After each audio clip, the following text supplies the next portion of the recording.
পার্বত্য চট্টগ্রামের শান্তি, সম্প্রীতি ও শৃঙ্খলা বজায় রাখতে গুরুত্বপূর্ণ ভূমিকা পালন করে চলেছেন হিল আনসারের ৫৮৭ জন সদস্য।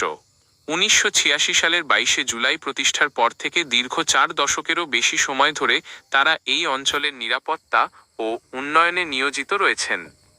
বর্তমানে অপারেশন উত্তরণের আওতায় বাংলাদেশ সেনাবাহিনীর সঙ্গে কাঁধে কাঁধ মিলিয়ে রাঙ্গামাটি ও খাগড়াছড়ি জেলায় নিরলসভাবে কাজ করে যাচ্ছেন এই বাহিনীর সদস্যরা। জেলাভিত্তিক সদস্য সংখ্যা প্রাপ্ত তথ্য মতে বর্তমানে পার্বত্য অঞ্চলের ২ জেলায় হিল আনসার সদস্যরা দায়িত্ব পালন করছেন। খাগড়াছড়ি জেলা ৪৭০ জন সদস্য, রাঙ্গামাটি জেলা ১১৭ জন সদস্য। বহুমুখী কর্মতৎপরতা ও নিরাপত্তা সহযোগিতা। হিল আনসার সদস্যরা শুধু সাধারণ নিরাপত্তা রক্ষার্থেই নয়, বরং যৌথ বাহিনীর অন্যান্য শাখার সঙ্গে সমন্বয় করে বহুমুখী দায়িত্ব পালন করছেন।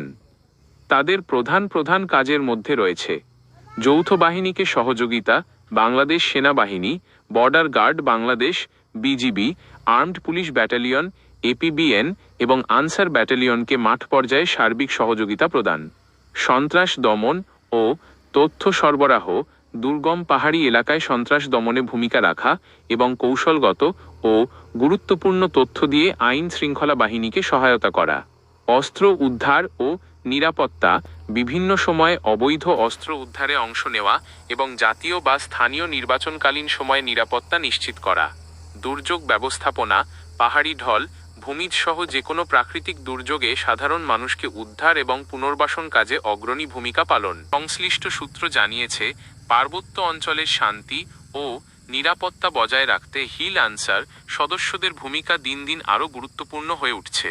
এই বাহিনীকে আরও আধুনিক, গতিশীল এবং কার্যকরভাবে কাজে লাগাতে ইতিমধ্যেই সরকারের পক্ষ থেকে বিভিন্ন সময়োপযোগী উদ্যোগ ও পরিকল্পনা গ্রহণ করা হয়েছে।